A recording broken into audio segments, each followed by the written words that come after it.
an interview with Ben Lewis.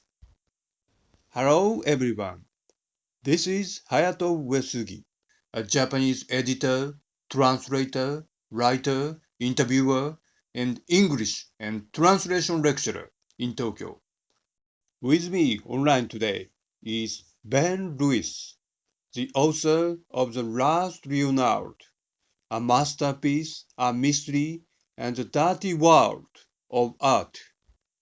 This epic quest exposes hidden truths about Leonardo da Vinci's Salvator Mundi, the recently discovered masterpiece that sold for $450 million in 2017 at a Christie's auction. Ben Lewis carefully discusses whether the picture is the real thing or not. The Last Leonardo, which was highly acclaimed by many established media, including The Guardian, Sunday Times, Financial Times, The Times, Daily Mail, Irish Times, New York Times, New York Journal of Books, and Kirkus, is finally being released in Japan. Hello, Ben. First of all, what mostly attracted you to the Salvator Mundi? Please tell us about its magnetism. Well, it's not a magnetic picture in the sense that, I sort of look at it and I go, oh my God, it's Leonardo, the epiphany, it's da-da-da-da-da, this is so incredible, I can feel his spirit. It's not like that because, it's really not that good a picture and it's very, very badly damaged. And, some people have reacted to the picture that way, but actually, if you look at it and look at this sort of ethereal, ghostly face, we don't know if it looks like that because that's how Leonardo painted it, or if it looks like that because it's been so damaged and worn away over the centuries. I mean, it's a very badly damaged picture, been very badly restored several times in its life, and perhaps that's why Christ looks like, he's a kind of ghost, because the corporality of his face has been somehow removed over the centuries. But yeah, so some people thought think it's magnetic because it sort of casts a spell over them. They feel they're in the presence of Leonardo, but it wasn't like that for me when I saw it in 2011 and saw it again in 2017. But I am very attracted to suspicious mysteries in the art world. Like, I really am very attracted to things that just somehow aren't quite right. I like puzzles. And I suppose in that sense I was magnetically attracted to the Salvator Mundi. Here was a puzzle. Could anyone crack it? Could we crack this Da Vinci Code? That was the sort of question, really. In that sense, it's a very magnetic picture. It asks you, the greatest mystery of all. It's looking at you and saying, am I a Leonardo? And it was just, it was such a great story. It was such a good story. I couldn't believe my luck when I managed to get a book commissioned on it before anyone else. I could not believe my luck. I first heard about the painting in 2016 because there was a great story in the New Yorker about the Swiss dealer Yves Bouvier and the Russian oligarch Dmitry Rybolovlev. And Bouvier had sold Dmitry Rybolovlev $2 billion worth of modernist big-name art masterpieces. But Bouvier himself had only paid $1 billion for all those works of art. So he'd made $1 billion profit in about 10 years. And no art dealer really has made that kind of money, I don't think, before. It was just sensational. And that would have been a good book if I could have got an interview with Bouvier and Rybolovlev at the time, but I knew I wouldn't get that. So, the Salvator Mundi was one of the pictures that Yves Bouvier sold to Rybolovlev. That's the connection. And it stuck in my mind. And then, of course, when the picture sold in November 2017 for $450 million, Salvator Mundi became the world's most expensive painting. Well, that's a good subject for a book, isn't it? What is the story behind the world's most expensive painting? And I started looking, just looking online and looking at the Christie's catalogue. They had this whole history for the painting, how it had been in the collection of Charles I, and it had all these ups and downs. And, it had sold for £2 in 1765, and it had sold for £45 in 1945, and or no, 1958, sorry. And, it was supposed to have been in the collection of the French kings in the 16th century. I mean, my God, I'd never ever read about a painting that had such a roller coaster of a life, that had so many ups and downs. I mean, it's like, and how it survived all of this. I just thought, what an incredible story. You can tell the whole history of the art market and in a way of at least European appreciation of art through this one painting. That's why I wrote the book.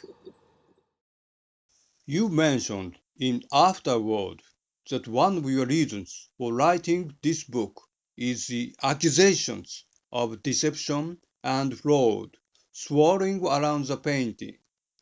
Could you elaborate? Yeah, well, there was a dark side, to the sale and marketing of this picture. I suppose, one could accuse the dealers of being what we call in English being economical with the truth, in the sense that,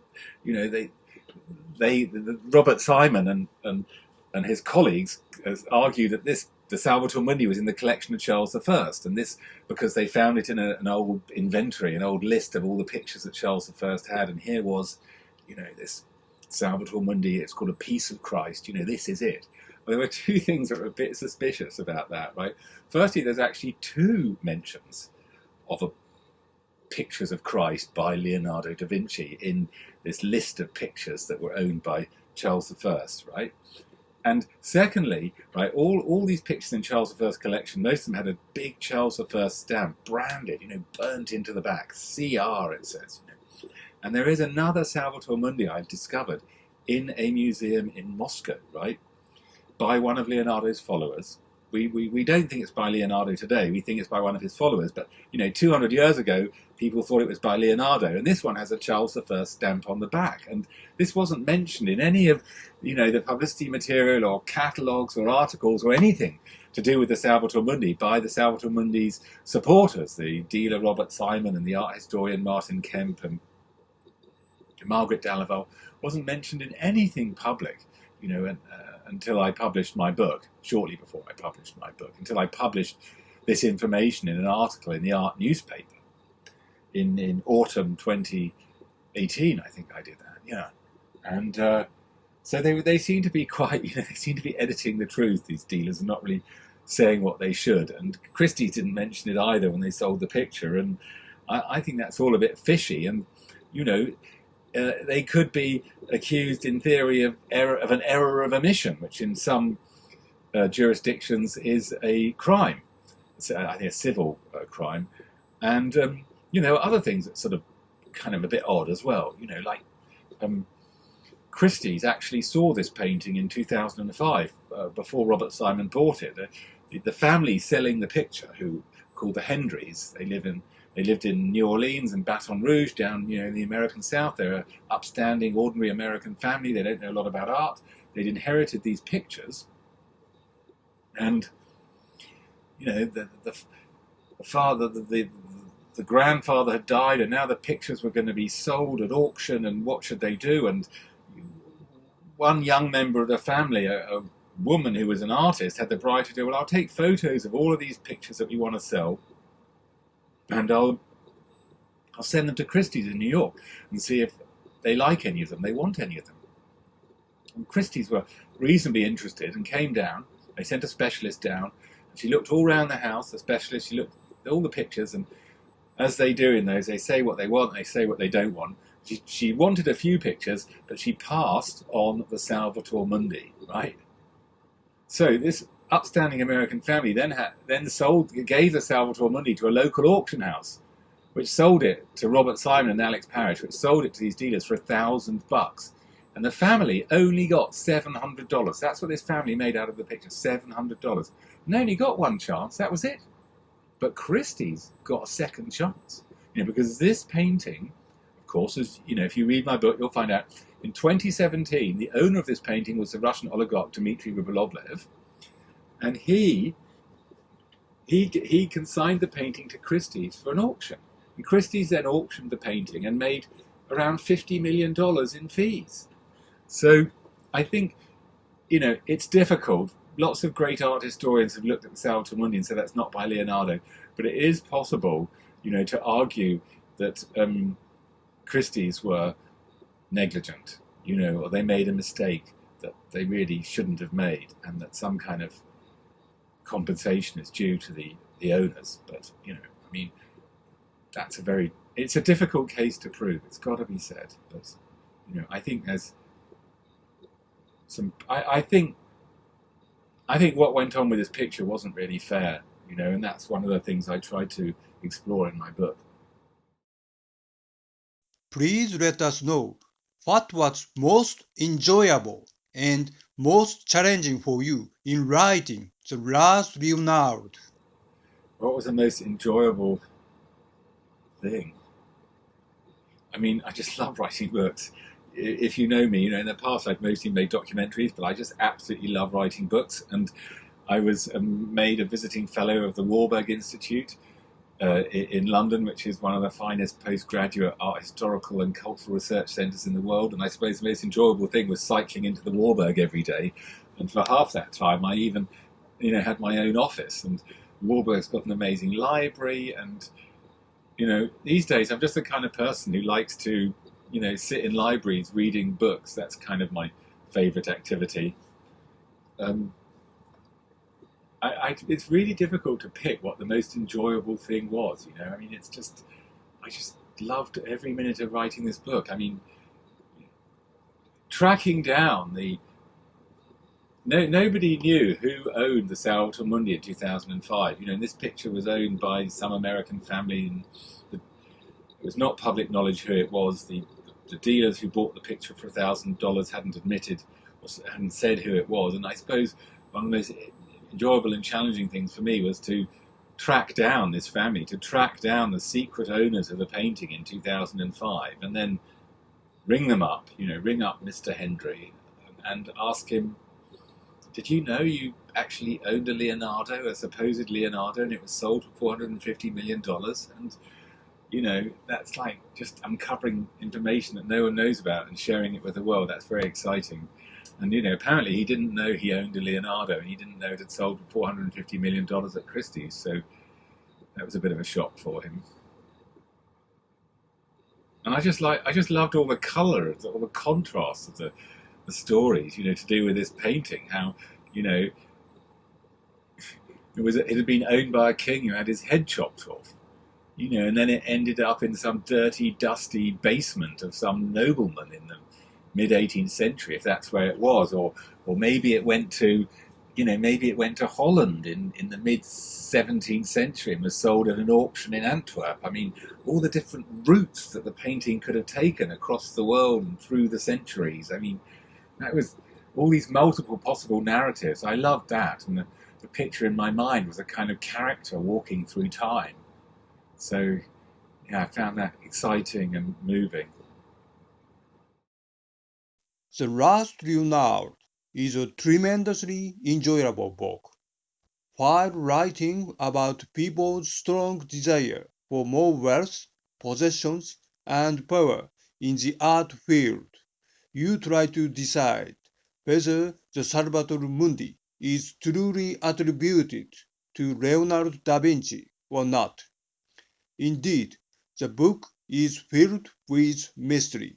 For me, The Last Leonardo is akin to one of Conan Doyle's Sherlock Holmes series or John le Carré's great works. I translated one of le Carré's works, Our Kind of Traitor. Could you explain how you think you have developed this style of writing? Well, the book's written as a thriller. There's a lot of things you need to make a book really worth reading. But, I could have the thriller. These dealers who bought the picture for $1,000, and 12 years later it was sold for $450 million. How did they do that? That is like how do you turn $1,000 into 450 million, right? That's the heist story. Then there's the sort of Leonardo's biography, isn't there? I could weave that in, because there was a bit of space for a revision. If people sort of worship Leonardo, and there was an opportunity, however talented he was, to make him more of a real person. So there's a sort of, a second narrative of Leonardo's biography, And then in that, then there's a third one, which is the history of the painting after it was painted, all the different owners, different milieus and different galleries and living rooms and palaces this picture had hung in, and basements. So that was the sort of third narrative. And then the fourth one was the investigation, the question, the question. Is this a Leonardo? And that is such a difficult question to answer. And every week, one weekend when I was writing the book, I think this is probably a Leonardo, more or less. And the next week I was like, no, this is just nothing. This is very little to do with Leonardo. This is such a strange painting, really, really odd. So there was a kind of excitement and changes of mind in me, a bit like a sort of motor with a plus and a minus, like a magnet in a motor propelling me along. That's kind of how I wrote the book. And the heist, the thriller was the backbone. How do you turn $1,000 into 450 million? What do you have to do? And actually, it's quite a relevant story because it's all about people's relationship with the truth. Do you just see what you want to see? What happens when you find an inconvenient fact that doesn't really fit in? I mean, do you tell people about it, or do you sweep it under the carpet? And maybe in your theory of things, like actually it doesn't matter if it's only a little fact. It's against my argument, but actually I've got a load of other facts I prefer. Then I just don't really have to mention it. There's all that. Why do you think Salvator Mundi was not displayed in the Louvre from October 24th in 2019 to February 24th in 2020? I'm sure many people would like to hear from you about it. Well, for most of 2019, I thought the Salvator Mundi would be displayed at the Louvre. I mean, after the auction, the head of the Louvre said he wanted it, and the Louvre let everybody know they'd asked for it several times and they wanted to show it, and they'd asked very politely. It was never really clear whether they'd said, we want to show it and we promised to put a Leonardo da Vinci label on it, or whether they'd said, we want to show it, please, we'd like to show it, but didn't really say if they'd attribute it to Leonardo or not. But I just thought, probably these people are going to show it. I mean, I remember being at the Hay Festival, though. This was June. I remember being at the Hay Festival and having my doubts.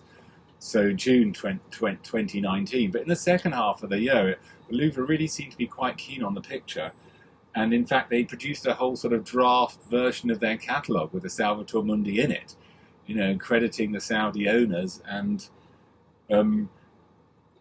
they also they studied the picture. Well, it turned out later that the Louvre had actually seen the picture in 2018. The curators of the Louvre, Vincent de Leeuwen, the Renaissance curator of the Louvre, and Elizabeth Ravo, who's a senior restorer, they'd gone to inspect the picture, and they prepared a book, which apparently they were going to publish at the time of the exhibition, just about the Salvator Mundi, explaining why they thought the Salvator Mundi was actually an autograph of Leonardo da Vinci. But, and also the French Parliament passed a special law insuring the picture, because, the Louvre couldn't insure a picture for $450 million, so the French Parliament had to do it too.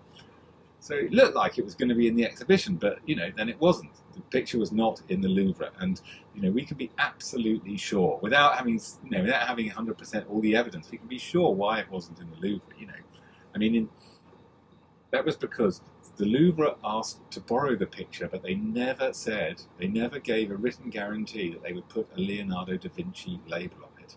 They might have suggested privately and through discourse and emails and this and that they wanted to put a Leonardo da Vinci label on it, but they actually never said they would put a Leonardo da Vinci label on it. And, the owner was not prepared to lend the picture without a cast iron guarantee that it would have a Leonardo da Vinci label on it, because otherwise he would suffer the appalling embarrassment of having paid $450 million for a picture, have it exhibited as Leonardo da Vinci ? Or Leonardo plus assistants, or workshop, or whatever, and that would have been for the owner, the Saudi ruler, an absolute humiliation. I think what it turned out was that, actually there was a battle inside the Louvre itself. Some of the Louvre senior personnel, some of the Louvre's senior curators wanted to put the picture in the exhibition and thought it probably was a Leonardo, and others were vehemently opposed and said, look, we don't know if this is a Leonardo, and we cannot display it as a Leonardo in the Louvre. That will compromise our reputation as one of the world's greatest and most trustworthy museums. So, the picture was a no-show. Martin Kemp, Robert B. Simon, and Margaret Dalley finally published Leonardo's Salvator Mundi and the collecting of Leonardo in the Stuart Courts about the picture on November 2019. I'd like to hear your opinion about the book, which you mentioned in your revised paperback version of The Last Leonardo, A Masterpiece, A Mystery, and the Dirty World of Art. Could you tell about it more? The problem with Martin Kemp, Robert Simon and Margaret Dalley's book is it's basically advocacy. It's like, here are the reasons why we think the Salvator Mundi is, a bona fide Leonardo. But, that's not really art history. You're meant to be more objective than that. Robert Simon found the painting and he sold it, and he still thinks somehow that he wasn't a dealer, that he's more of a scholar and an art historian than a dealer. But this whole book is sort of plagued by sales. The book is basically salesmanship rather than scholarship, and that, I think, is a big problem. But, they make a good case that the picture is by Leonardo da Vinci. They marshal the facts as best they can. There's a Salai inventory. Salai was one of Leonardo's pupils, and there's a sort of Salvator Mundi that crops up in an inventory at Salai's death in 1525, and they say, well, we think that's the picture. Well, could be. There's no evidence. There were a few Salvator Mundis around at the time. It could have been another, Leonardo's workshop. I suppose what I'm trying to say is, the book tries to make a case that their picture, that their Salvator Mundi is the autograph version. The problem is that Leonardo's studio turned out lots of different versions of the Salvator Mundi, and Leonardo's workshop often produced paintings in series for which there was no original by Leonardo, and Robert Simon and Martin Kemp and Margaret Dalley's book simply has no proof. There's no serious evidence to offer that their Salvator Mundi is genuinely a picture by Leonardo, as opposed to a painting produced by his workshop and supervised by his assistants. So I think the Kemp, Simon and Dalley book, it's if you'll forgive me, it's a lot less interesting to read than my book, as you'll find out. It's a lot less exciting, and it claims to be, more scholarly, but actually it doesn't present you with any more arguments, or any better arguments than mine that the Salvator Mundi is an autograph Leonardo, and there just isn't a lot of evidence. There isn't enough evidence for us to know whether this picture was genuinely painted by Leonardo or was actually painted by one of his assistants with some supervision and touching up by him.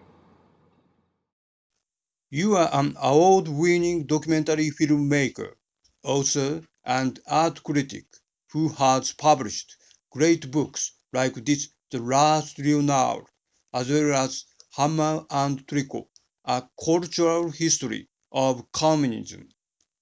You write widely on art for publications such as The Times, The Telegraph, London Evening Standard, The Observer, Prospect, Liberation, and Die Welt. I believe you are one of the most prolific authors and critics in the UK. You are very energetic and have a lot of ideas. Could you let us know about your current projects? Right now I've got a few interesting projects on my table. It's all a bit confusing. I am finishing off an academic paper about Salvator Mundi for a book of papers from a conference I attended last year, Professor Frank Zollner's conference, Paragone Leonardo in Context, and I'm also involved in a podcast series about crimes and suspicious mysteries from the art world, the art market. So I'm doing that for NBC. And I'm also advising on a documentary about the Salvator Mundi. So doing all these sort of little things. I'm trying to find another really good book to write. I'm slightly focused on this world of forgery in Siena in the first half of the 20th century, which I find really intriguing. But I have to improve my Italian in order to write that properly. I found that your award-winning documentary films, including The Beatles, Hippies, and Hells Angels, Inside the Crazy World of Apple, Google, and the World Brain, pour us an animated history of poverty, the great contemporary art bubble, art safari, and Constantine Brancusi, the monk of modernism. Could you enlighten us about your documentary film work a little bit? Well, I have spent actually a large part of my professional life making documentaries, and a lot of them, a bit like the Salvator Mundi book, have been investigations, of the art world, or just kind of, or adventures, you could say, in the art world. I made a TV series called Art Safari, which is available as a DVD, and that was, that was like 15 years ago, so I was a much younger man. And these were like little half-hour comedies about famous contemporary artists, including the Japanese artist Takashi Murakami. And I would just kind of go on adventures to meet these artists as a sort of wide-eyed art geek, but also, as somebody who wanted to ask them quite difficult questions. And that was quite a successful series that was sold to 24 different countries. And then I made a film investigating the art market a few years later called The Great Contemporary Art Bubble, which sort of followed the peak of the art market in 2008 until it crashed, which was at the end of 2008, the art market crashed. So I was sort of following it from its peak till its crash, and I had a big scoop in that film about Damien Hirst that made me quite notorious in the art world. My other films are also, about which is sort of territory I like. It's where sort of culture and politics and society intersect. It's art, but it's not art. It's about something bigger. It's about society and culture and politics. So, I made a film about humour under communism called Hammer and Tickle, a history of communist jokes. And I later wrote a book on that subject. And I also made Google and the World Brain, which was about Google's book scanning project. It had a Japanese author in it. Google thought they were going to create a sort of universal digital library and scan every book in the world, and they didn't really have to ask the authors of the books for copyright. So it was about the internet. These big tech giants, doing more than they should, being more powerful than they should, not paying people, being monopolies. And the film was 2012, and I think I can argue that was the first critical film about the internet. So I take some pride in that film. We heard the news that Saudi Arabia is planning to build a museum for Salvator Mundi. Could you give me more information about that? I know very little about the sort of museums the Saudis say they're going to build to house the Salvator Mundi in Saudi Arabia. I mean, they've come up with all these plans and these sort of huge budgets that sort of get reported in the FT. Oh, we're going to spend X billion and build 200 new museums and turn Saudi Arabia into a great cultural destination. Well, when it happens, but it hasn't happened yet. And one worries that all this sort of talk is just talk, designed to get a bit of good publicity in the West. And art, unfortunately, today is often a camouflage for human rights abuses. These regimes say, oh, we're going to spend lots of money on art, and they allow a certain kind of safe art to happen in their countries. Stuff is censored, but actually if it says something fairly bland about, how great humanity is, then that's okay. And they have their biennials and their auctions and their private gallery shows, which creates a sort of veneer that the country is becoming more liberal, but actually it's just a cover, because behind all that, they're still arresting human rights activists and Islamic extremists and whoever else they want to, and disrespecting human rights. I think we really have to watch out today for governments that use art in that way as a sort of political camouflage to disguise what's really going on.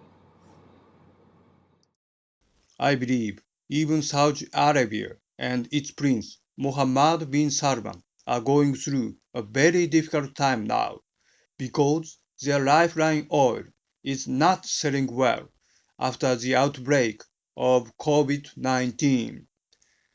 Do you think Prince Salman might decide to show Salvator Mundi not only in his country, but also all over the world to financially support his country?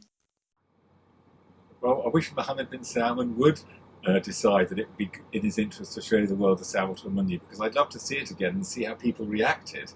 But I think that's pretty unlikely. I think he's probably going to keep the picture hidden for quite a long time now.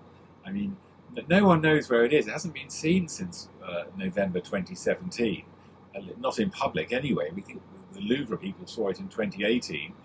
It was probably kept in a Swiss vault for a while.